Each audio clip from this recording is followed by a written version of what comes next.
Assalamualaikum warahmatullahi wabarakatuh. Alhamdulillahi wa kafa, wassalatu wassalamu ala rasulillahil mustafa wa ala alihi wa sahbihi wa man wafa wa ba'du. Saudara-saudariku, bersyukur pada Allah subhanahu wa ta'ala mengawali perjumpaan kita di malam hari ini. Alhamdulillah, Allah masih memberikan kepada kita kesempatan, kekuatan iman, kesehatan, dan semoga pula istiqamah dalam beribadah kepada Allah subhanahu wa ta'ala.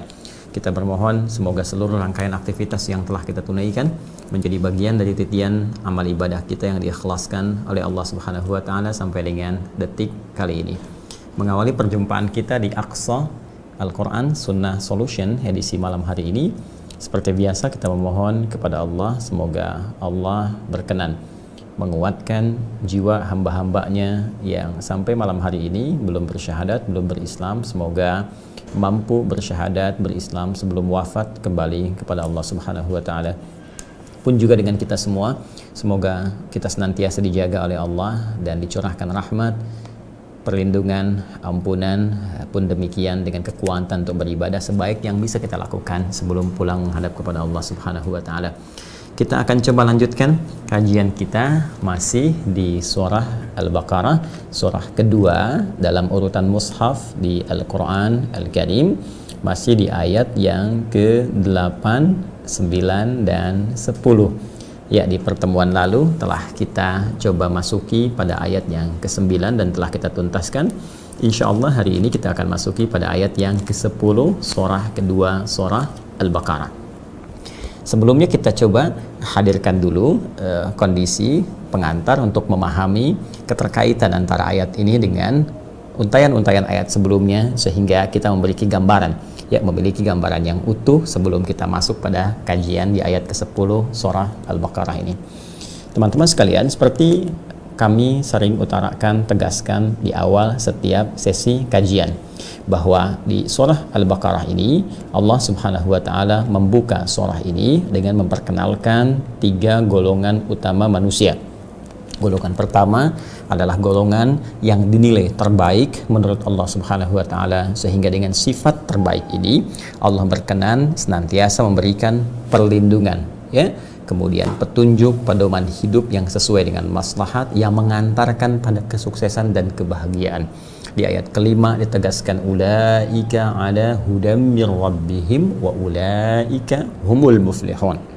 Ya, golongan pertama mereka itulah orang-orang yang senantiasa mendapatkan petunjuk, mendapatkan bimbingan, mendapatkan pedoman yang menyertai kehidupan mereka, sehingga dengan itu mereka lebih cenderung dekat pada kebahagiaan, lebih cenderung dekat pada kesuksesan sesuai dengan apa yang Allah kehendaki. Ini ukurannya. Nah, apa amalan yang biasa mereka kerjakan untuk meraih itu semua? Ikhtiarnya adalah diurut ke ayat yang sebelumnya, 4, 3, bahkan kedua sebelumnya. Ya, Allah menyampaikan dzalikal kitabu la raiba fi hudal lil muttaqin. Seluruh isi Al-Quran ini jangan pernah diragukan kandungannya dan akan menjadi pedoman kehidupan, akan menjadi petunjuk yang mengantarkan pada segala kemuliaan di hidup dan kesuksesannya, khususnya bagi orang-orang takwa. Jadi clue-nya di sini Allah memberikan sebuah isyarat yang kuat. Jika ingin menjadi golongan pertama, maka golongan ini disebut oleh Allah dengan golongan takwa. Untuk menjadi takwa ini, maka dibutuhkan usaha kita. Ya, usaha terbaiknya adalah di ayat ketiga sampai 4-nya. Alladzina yu'minuna bil ghaib, yaitu orang-orang ini senantiasa berusaha mengupgrade imannya untuk mendekatkan dirinya kepada Allah, ya, walaupun saat ini belum tampak dalam pandangannya, dengan sifat ghaibnya, ya, walaupun belum tampak dalam pandangannya, dia bangun kekuatan imannya, dia naikkan terus untuk yakin kepada Allah dan yakin pada setiap ketentuan yang telah Allah tetapkan. Nah, untuk mengupgrade iman ini sehingga muncul kualitas yang kuat antara hubungan hamba dengan Sang Pencipta, dengan Allah Subhanahu wa taala, maka jalannya adalah melalui ibadah-ibadah pokok. Apa di antara yang pokok itu? Untuk menguatkan iman tadi, wa yuqimunas shalah, maka ia berusaha untuk meningkatkan kuantitas dan kualitas salatnya. Baik, berbicara kuantitas tidak sekedar fardunya, dia tambah dengan sholat sunnahnya, ya entah di malamnya ataupun di siangnya, entah yang rawatibnya ataupun yang mutlaknya, dia mencoba. Nah ini satu ukuran yang seyogianya dalam setiap pekan kita bisa menilai pribadi kita. Ya ini kita masuk malam Jumat, ya Sayyidul Ayyam, hari yang paling utama, penghulu di antara para hari, yang di antara hikmahnya setiap Jumat itu adalah mencoba mengevaluasi amalan-amalan kita selama sepekan ke belakang. Ya, karena itulah nanti ketika kita mencoba untuk datang Jumatan menghadap kepada Allah sekaligus melihat amalan ke belakang selama sepekan. Ya, di sini Nabi memberikan isyarat yang sangat kuat ya kepada kita, kepada umatnya, bahwa seorang yang bisa mengoreksi dirinya, seorang yang bisa berintrospeksi pada keadaan dirinya dengan menunaikan sholatnya dengan baik, as-salawatu ila salawat, sholat satu ke sholat yang lainnya, wal jumu'atu ila jumu'ah, dan Jumat satu ke Jumat yang lainnya, dan puncaknya nanti setahun sekali, Ramadan ila Ramadan, ya, dari Ramadan satu ke Ramadan yang lainnya. Maka apa yang terjadi? Kafaratun lima bainahunna, itu bisa menjadi kafarat, penghapus dosa-dosa, penghilang keburukan-keburukan, penghilang kejelekan-kejelekan. Jadi sesungguhnya orang-orang yang benar menunaikan sholatnya, yang mengevaluasi dirinya dengan baik, itu berpotensi bisa menghilangkan potensi-potensi jelek yang ada pada dirinya, bisa berpotensi merubah perilaku dirinya, meninggalkan perbuatan-perbuatan buruk. Itulah rahasianya kenapa di Quran surah ke-29 Al-Ankabut di ayat ke-45 itu Allah tegas mengatakan innas salata tanha 'anil fahsya wal munkar. Sungguh salat yang bila benar dikerjakannya itu akan berpotensi mencegah pelakunya dari dua sumber keburukan yang utama, yaitu fahsya, ya, keburukan yang bersumber dari syahwat, mohon maaf ya, LGBT, pornografi, porno aksi dan semisalnya, kata-kata jorok, kotor, dia. Nah, itu disebut fahsya. Wal munkar, keburukan yang bersumber dari nafsu perut dan akal yang diingkari oleh jiwa kita. Ya, berdusta, merampok, membunuh, korupsi, kolusi dan sebagainya, itu munkar. Di orang sholat mustahil mengerjakan itu semua. Sederhananya, sampai dengan Jumat ini berapa yang telah kita tingkatkan kuantitasnya? Jadi ini ciri, ya, semakin kita bisa meningkat, artinya imannya sedang menguat. Ketika iman menguat, itulah landasan utama yang bisa dilihat sebagai parameter yang mempercepat hadirnya bimbingan Allah dan kesuksesan yang sedang kita nantikan. Jadi kalau Anda sudah mulai ya merasakan nanti kenikmatan dengan ibadah-ibadah di luar yang pokok, tambahan, ya sunnah, sholatnya sudah mendekat kepada yang sunnah, kemudian senang mulai berbagi, wa mimma razaqnahum yunfiqun, ya, dari yang pokoknya zakat mulai lewat dari situ. Ya, lewat itu dalam pengertian bertambah dengan ibadah sunnahnya, senang berbagi, senang berinfak dengan harta, ya kan? Kemudian walladzina yu'minuna bima unzila ilaik, senang berinteraksi dengan Al-Qur'an. Dulu jarang bahkan sekedar membaca. Sekarang kan jangankan membaca sekarang, bahkan sudah mulai ingin memahami, sudah mulai menghafalkannya. Nah, kalau ini sudah hadir dalam menu kegiatan harian kita yang kita evaluasi dalam setiap pekan, maka ini adalah awal tanda bimbingan Allah akan dilekatkan dalam setiap alur kehidupan kita. Dan yang pertama akan diberikan adalah ketenangan. Ya, wa may yuhajir fi sabilillah yajid fil ardi muragaman katsira wa sa'ah. Ya, Allah memberikan kelapangan pada jiwa kita. Makanya orang-orang yang meningkat kualitas salatnya, kuantitas salatnya, itu yang pertama dirasakan kenikmatan, tenang, nyaman. Nah, dulu terlambat fardu, ya biasa. Sekarang ketinggalan sunnah, itu bisa gelisah. Nah, dulu nggak ngaji, biasa. Sekarang nggak ngaji sehari itu rasanya nggak enak. Ya. Ada yang bahkan sampai nggak ngaji bisa sakit tuh. Nah, kalau sudah sampai ke level ini, sudah ada ketenangan, kenyamanan, kenikmatan hidup, kedamaian, itu tanda yang pertama. Anugerah telah Allah berikan kepada kita. Nanti dari situ Allah akan bimbing, diarahkan kepada passion yang sesuai untuk kemaslahatan hidup kita. Tiba-tiba kita diantarkan ya pada arah hidup yang lebih baik, lebih terukur, lebih mulia, jauh dari sifat-sifat fata morgana dunia yang sebelumnya. Jadi ukurannya tuh kesuksesan bukan ukuran dunia. Ya, uang harus berapa dihasilkan dalam tahun ini, pekerjaan berapa yang harus diraih. Ukurannya bukan itu. Ukurannya apakah setiap perilaku, tindakan, sikap, sifat kita mendapatkan ridha Allah atau tidak. Itu ukurannya. Ya, sebab ketika seseorang berusaha dan Allah ridha, ya, jangankan ukuran harta benda, segala apapun yang dibutuhkan dalam hidupnya, itu bahkan sebelum dia minta, Allah sudah siapkan untuk dirinya. Ketika Allah ridha, itu yang pernah saya sampaikan dalam kisah Sayyidah Maryam alaihissalam itu. Ya, ketika pamannya sudah menyiapkan berbagai kebutuhannya, Allah berkehendak bahkan sebelum didatangkan sudah ada. Ya, kullama dakhala 'alaiha Zakaria al-mihraba, kullama dakhala 'alaiha Zakaria al-mihraba wajada 'indaha rizqa. Setiap kali mengantarkan kebutuhan Maryam di mihrab itu sudah didapati segala kebutuhannya. Sampai berkata, qala ya Maryamu anna laki hadza? Qalat huwa min 'indillah. Beliau berkata, Maryam, dari mana semua ini? Apa jawabannya? Huwa min 'indillah. Semua Allah yang siapkan. Masih ingat di Quran surah ke-65?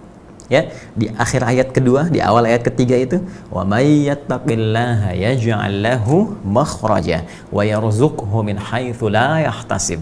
Supaya orang tidak menyimpulkan ini khusus untuk seseorang saja, Allah langsung pertegas, ini berlaku untuk semua hamba yang ingin mengupgrade dirinya menjadi manusia takwa. Siapa yang mampu meningkatkan, mengupgrade selalu ketakwaannya kepada Allah, akan diberikan solusi-solusi kehidupan, jalan keluar dari setiap persoalan yang sedang dialami. Wa yarzuqhu min haitsu la yahtasib, dan diberikan rizki bahkan dari sisi yang tidak dia duga. Ini golongan pertama. Kenapa penting saya terus ingatkan dalam setiap pertemuan akan golongan pertama ini? Sungguh teman-teman sekalian, sifat takwa ini, inilah yang mesti kita jaga. Ini rahasia kehidupan kita sampai kembali kepada Allah Subhanahu wa Ta'ala. Karena saat kita hidup, potensi ini sudah ditanamkan dalam jiwa kita, dan kita akan bawa menghadap kepada Allah. Itu sejak roh kemudian menyatu dengan jasad, maka sifat takwa ini sudah Allah lekatkan pada jiwa kita. Quran, ya, surah Asy-Syams, surah ke-91, di ayat yang ke-7 sampai 10 itu, ya, ketika Allah menyampaikan wa nafsi wa ma sawwaha fa'alhamaha fujuraha wa taqwaha. Ketika penciptaan sempurna, ya, Allah telah tetapkan dengan menyatukan roh dengan jasad, disatukan. Kemudian, ya, di Quran surah ke-15 itu, ya, ayat ke-28 sampai 29-nya, ketika Allah berfirman wa nafakhtu fihi min ruhi, tentang penciptaan Adam alaihissalam. Ketika jasadnya sudah ada, ditiupkan rohnya. Roh ketika masuk ke dalam jasad itu disebut dengan nafas, ya, wa nafsi wa ma sawwaha. Ketika nafas terbentuk dan disempurnakan itu dengan memberikan potensi diantaranya takwa, fa alhamaha fujuraha wa taqwaha. Dan takwa ini itu yang kita bawa sampai kita wafat. Karena itu dalam setiap ta'lim diingatkan, bahwa bahkan dalam setiap khutbah Jumat Nabi mengingatkan, menyitir Quran surah ketiga Ali Imran di ayat 102 itu, ya ayyuhalladzina amanu taqullaha, ya, haqqa tuqatih wa la tamutunna illa wa antum muslimun. Hei orang-orang yang telah menyatakan dirinya beriman, tingkatkan takwamu kepada Allah dengan serius, dengan cara yang benar, dan jaga itu sampai engkau wafat. Jangan sampai engkau wafat kecuali menjadi pribadi yang tunduk kepada ketentuan-ketentuan Allah Subhanahu wa Ta'ala. Bahkan silahkan cek seluruh amal ibadah kita, ketika kita tunaikan, dalam rangka apa wujudnya? Wujudnya dalam rangka membentuk kita menjadi pribadi yang takwa. Bukankah saat Ramadan kita puasa? Apa muaranya? Takwa. Al-Baqarah, Quran surah kedua ayat 183. Ya ayyuhalladzina amanu kutiba alaikumus shiyam kama kutiba alal ladzina min qablikum la'allakum tattaqun. Ya, esensi haji takwa. Quran surah kedua Al-Baqarah ayat 197. Al-hajju asyhurum ma'lumat faman farada fihinna al-hajja fala rafatha wala fusuqa wala jidala fil hajj wa ma taf'alu min khairin ya'lamuhu Allah wa tazawwadu fa inna khairaz zadi taqwa. Puncak pergaulan terbaik takwa yang paling mulia. Quran surah ke-49 ayat ke-13. Ya ayyuhan nasu inna khalaqnakum min dzakarin wa untha wa ja'alnakum syu'uban wa qabail, ya, lita'arafu inna akramakum 'indallahi atqakum. Ya, kata Allah, semua manusia aku ciptakan kau, ada yang laki-laki, ada yang perempuan. Kemudian kau bergaul, membentuk suku-suku, membentuk komunitas-komunitas sampai bernegara dan seterusnya, ya. Kemudian engkau saling mengenal, saling hidup harmoni, dan di antara sifat harmoni yang terbaik dalam pandangan Allah adalah orang yang paling baik takwanya. Itu rahasia hidup. Jadi sederhana sebetulnya. Ingin bahagia, takwa. Ingin sukses, takwa. Ingin damai, takwa. Cukuplah manusia beriman dan bertakwa, nyaman kehidupan. Kalau ada yang belum nyaman, nah tentu ada persoalan dalam meningkatkan takwanya. Ini golongan pertama. Ya, karena itu maksud saya, Kalau kita berusaha menunaikan sholat belum tenang, coba lihat sholatnya. Barangkali belum seperti yang ditunjukkan, belum seperti yang diarahkan oleh Rasulullah SAW. Pun dengan amal-amal lainnya. Ya, ini golongan pertama. Golongan yang kedua, dalam interaksi kehidupan kita akan ditemukan antitesis dari golongan pertama ini. Orang-orang yang sengaja memutus hubungannya dengan Allah Subhanahu wa Ta'ala karena faktor-faktor tertentu yang terkait berkelindan dengan lingkungan dia beraktivitas. Ya, maka golongan kedua ini disebut dengan kafar, jamaknya kafaru, dari ayat 6 sampai 7-nya. Innalladzina kafaru sawa'un 'alaihim a'anzartahum am lam tunzirhum la yu'minun. Khatamallahu 'ala qulubihim wa 'ala sam'ihim wa 'ala absarihim ghishawah wa lahum 'adzabun 'adzim. Golongan yang kedua adalah golongan yang terputus hubungannya, menutup diri dalam konteks ini, ya. Dia menutup dirinya sehingga tak terhubung antara dirinya dengan petunjuk Allah Subhanahu wa Ta'ala. Ada persoalan penyumbat di bagian sumber-sumber vital informasinya, baik di akalnya atau di pendengarannya atau di penglihatannya, sehingga ketika diberikan arahan untuk bisa mendapatkan hidayah Allah, itu mental. Ya, dalam pandangannya nggak bisa lihat, diberikan nasihat nggak bisa dengar, ya, diajak berargumentasi malah menolak dengan penolakan yang luar biasa. Nah, itu bagian-bagian yang bisa membentuk seseorang kemudian tertutup hubungannya dengan Allah. Apa penyebabnya? 3 faktor utama. Ini yang saya sampaikan, saya tegaskan, saya kuatkan di beberapa pertemuan lalu. Hati-hati ketika ada satu di antara 3 passion ini, maka kita mesti berlindung kepada Allah, belajar akan segala tantangannya, sehingga dengan itu siap mengatasi itu semua. Jangan sampai terjerumus kepada hal-hal yang bisa menghambat dan menutup hubungan kita dengan Allah, yaitu harta, tahta, dan juga keilmuan. Hati-hati, ya, ada harta benda, dengan mencari harta lupa dengan ibadah, akhirnya menjauh. Tahta untuk mencari kedudukan, mencari jabatan, lupa dengan kaidah-kaidah, akhirnya jauh dari ketentuan Allah Subhanahu wa Ta'ala. Bahkan dengan pengetahuan, bahkan nanti bisa bercabang lagi. Mohon maaf, ya, orang pengetahuannya alih-alih dipakai pada kebaikan, justru dipakai pada pelanggaran, maksiat-maksiat, yang ketika semakin banyak maksiat terakumulasi, menutuplah kemudian pintu pendengarannya, fi adanihim waqra, ya kan? Nah, kemudian juga dari pandangannya sampai ke hatinya. Ini yang paling berbahaya. Dan nanti ada, ya, gelombang-gelombang selanjutnya sebagai dampak dari yang 3 tadi, dari perebutan harta turun nanti kepada pasangan hidup, ya, untuk laki-laki jadi perempuan, untuk perempuan jadi laki-laki, dalam konteks mohon maaf, dalam fata morgana karena cinta tiba-tiba meninggalkan akidah, padahal itu bukan cinta sesungguhnya, itu nafsu. Karena cinta yang benar akan membangun kedekatan kita dengan Allah Subhanahu wa Ta'ala. Karena itu ayat pembuka cinta, ayat pembuka hubungan sah rumah tangga dibuka dengan kalimat ayat. Ya, Quran surah 30 ayat 21 itu. Wa min ayatihi an khalaqalakum min anfusikum azwaja litaskunu ilaiha wa ja'ala bainakum mawaddatan wa rahmah. Inna fi dzalika la ayatil liqaumi yatafakkar. Sungguh dari sekian tanda yang mampu mendekatkan seorang hamba terhadap Allah. Diciptakanlah pasangannya supaya dia bisa menikah dari jenisnya, dari jenis manusia, ya kan? Nah, ini poinnya teman-teman sekalian. Jadi cinta itu membawa kedekatan kepada Allah. Rumah tangga membawa peningkatan pada kualitas dan kuantitas ibadah. Jadi kalau ada orang mengatakan cinta kepada Anda tapi menjauhkan Anda dari Allah, itu sesungguhnya ada fata morgana, ada kepalsuan di dalamnya. Bagaimana dia bisa mengatakan aku mencintaimu sedangkan Allah saja dia tinggalkan? Jadi kalau ada yang mengatakan pada Anda aku menyayangimu tapi dia mencoba menjauhkan Anda dari Allah, maka katakan kepadanya, bagaimana engkau bisa menyayangiku, Allah saja engkau tinggalkan? Baik, ayo pasang status ya.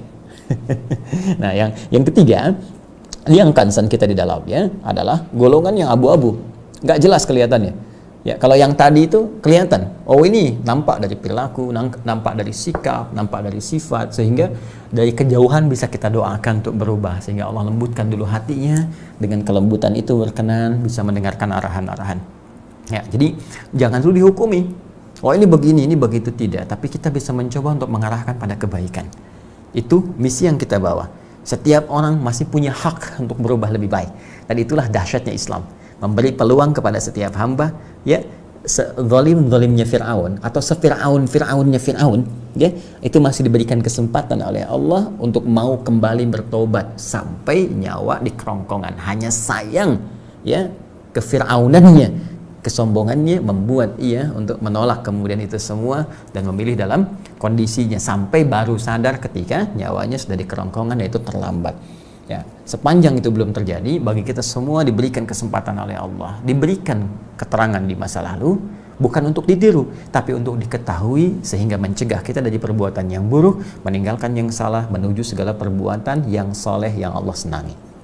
Baik, golongan yang ketiga ini yang agak repot ya, karena nggak langsung kelihatan, nampaknya terlihat seperti baik dari perilakunya, gesturnya, sikapnya, tapi sesungguhnya membawa aroma-aroma pahit dalam hatinya yang berbeda dengan keterangan ataupun penampakan perilakunya. Nah, ketidaksinkronan ini menyebutkan mereka dinamai dengan golongan munafik. Namanya munafik, jawabannya munafiqun, sampai turun satu surah seperti pernah saya sampaikan di pertemuan lalu, surah ke-63, surah Al-Munafiqun, membawa sifat nifaq. Ini yang dibuka dari ayat ke-8 sampai dengan nanti kita temukan pendahuluannya menuju ayat ke-20. Allah berfirman di ayat yang ke-8, telah kita tuntaskan, wa minan nasi may yaqulu amanna billahi wa bil yaumil akhir wa ma hum bimu'minin. Dan dari sekian manusia yang engkau dapati saat berinteraksi sosial dengan mereka. Nah, jadi saya tegaskan sekali lagi, ayat ini memberikan gambaran yang dahsyat ketika kita berinteraksi secara sosial, ya, berkomunal, melihat kelompok-kelompok, berinteraksi di sekitaran kita, entah dengan kehidupan berkeluarga, bahkan bertetangga, atau bahkan berkehidupan bermasyarakat, ya, bernegara, atau berinternasional lebih luas lagi, akan didapati potensi-potensi. Nah, yang menjadikan seseorang terlihat seperti meyakinkan baik, tapi sesungguhnya kontradiktif dengan itu. Wa yaqulu amanna billahi wa bil yaumil akhir. Ada orang bahkan mendeklarasikan, mengatakan diri mereka beriman kepada Allah dan siap mematuhi ketentuannya, juga yakin dengan ketentuan di hari akhir, hari kiamat. Lantas datang kemudian bantahan langsung dari Allah, wa ma hum bimu'minin, bahwa bahkan mereka sesungguhnya benar-benar bukan termasuk golongan beriman. Ya.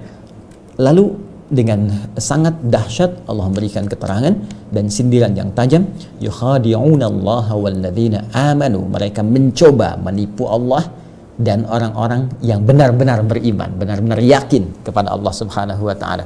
Wa ma yakhda'una illa anfusahum, sesungguhnya yang tertipu hanya diri mereka sendiri. Wa ma yash'urun, dan mereka tidak menyadarinya. Nah, sampai di sini pembahasan kita di pertemuan yang lalu. Nah, sekarang apa yang menyebabkan mereka kemudian menjadi berperilaku demikian tidak sama antara perilaku dengan isi hatinya? Bahkan yang paling menarik disebut oleh Allah langsung sebagai penipu, ya. Golongan yang mencoba menipu tapi tertipu. Nah, ini menarik nih, ya, mencoba menipu tapi tertipu, mengelabui diri sendiri. Nah, golongan ini kita masih di golongan yang ketiga, golongan, ya, ketiga. Nah, ya kan? Baik, ya, golongan orang-orang munafik.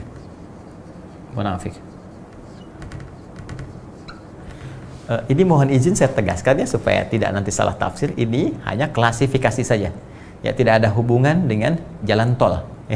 Ketika Anda masuk pintu tol, golongan pertama, oh ini saya nih. Begitu golongan ketiga bawa truk, nah ini munafik, tidak. Awas, hati-hati tuh, dan jangan potong video saya. Awas, ya, hati-hati tuh. Ya, ini tidak ada kaitan dengan yang demikian. Ini fokus kepada pembahasan yang sedang kita kaji. Ya, golongan pertama insan terbaik, golongan kedua orang-orang yang ingkar menutup diri, golongan ketiga golongan munafik. Golongan ketiga, ya. Ini baik. Ini disebut oleh Al-Quran satu, ya, bermasalah dengan imannya. Nah, ini sehingga dengan persoalan iman ini diindikasikan di Quran surah kedua ayat 8 tadi, ya, wa minan nasi may yaqulu amanna, ya kan, billahi wa bil yaumil akhir wa ma hum bimu'minin. Imannya bermasalah. Mereka, kata Allah, sungguh belum benar-benar beriman, bukan termasuk golongan orang yang beriman yang benar, yang sejati. Nah, artinya apa? Imannya bermasalah. Karena iman bermasalah ini melahirkan sikap, ya, yang tidak konsisten dengan keadaan jiwanya. Apa itu? Yukhadi'una Allah. Muncul perilaku buruk, perilaku manipulatif. Ya, manipulasi tidak sama penipuan yang cenderung ya hipokrit ya. Jadi munafik, tidak sama antara ya apa yang tampak dengan apa yang tersembunyi. Nah, ini bahasa kerennya ya. Nah, ini seperti ini. Nah, hipokrit di ayat ke-9-nya Quran surah kedua ayat 9, yukhadi'una Allah walladzina amanu, mereka mencoba manipulasi, menipu Allah dan golongan beriman yang sejati. Wa ma yakhda'una illa anfusahum wa ma yash'urun, dan mereka tidaklah mengelabui kecuali diri mereka sendiri tanpa mereka sadari.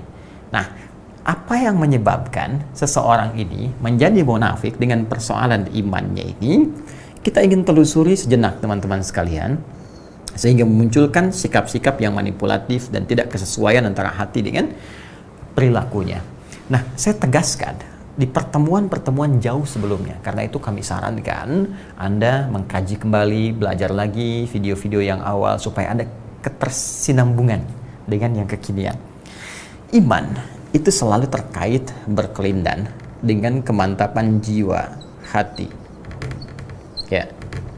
Jadi redaksi Al-Quran itu selalu memberikan satu isyarat yang tegas antara korelasi keimanan dengan kemantapan jiwa. Orang-orang yang imannya benar, ketika dia ucapkan di lisannya, yakin dengan Allah, dia ucapkan asyhadu an la ilaha illallah. Ya, aku bersaksi bahwa tiada Tuhan yang layak dipertuhankan, disembah kecuali Allah. Itu iman dengan lisannya. Wa asyhadu anna Muhammadar Rasulullah. Dan dalam rangka beriman kepada Allah itu menuhankan Allah, menepikan yang lainnya, menyembah Allah. Aku mencoba mengikuti tuntunan Muhammad SAW sebagai Rasulullah. Nah, kalimat itu ketika diucapkan di lisan, maka tembuslah ke dalam hatinya. Karena yakin itu pekerjaan hati. Ya, yang dipancarkan gelombangnya, dipancarkan sinarnya kepada seluruh anggota tubuh. Saya ulangi, yakin itu pekerjaan hati, pancarannya kepada seluruh anggota tubuh. Ya, jadi setiap yang yakin itu pekerjaan hati. Nanti diberi sinyal ke tubuh untuk menunjukkan inilah orang yakin. Ya, cinta misalnya. Cinta itu kan keyakinan, hati. Makanya ketika orang cinta, dari mata turun ke hati, dari hati diberi sinyal ke seluruh tubuh. Maka muncul kasih sayang, muncul perlakuan, muncul senyuman, ya kan? Dari mana sumbernya? Hati. Iman perkara hati. Ketika dia menjadi perkara hati, maka sinyalnya dilekatkan kepada seluruh tubuhnya. Artinya, orang yang imannya belum benar, ada persoalan di hatinya, ada masalah di jiwanya. Apa masalahnya? Apa persoalannya? Apa yang dimaksud hati di sini? Itu yang akan kita jawab setelah menunaikan sholat Isya berjamaah. Ya, mohon izin, sudah tiba waktunya Isya. Tuh, terdengar adzan berkumandang waktu Indonesia bagian Bekasi, WIB waktu Indonesia bagian Bekasi. Ya, karena sudah tiba, mohon izin melanjutkan ba'da Isya. Semoga Allah meridhai kita semua. Subhanakallahumma bihamdika, asyhadu an la ilaha illa anta, astaghfiruka wa atubu ilaik. Assalamualaikum warahmatullahi wabarakatuh. Allahu akbar.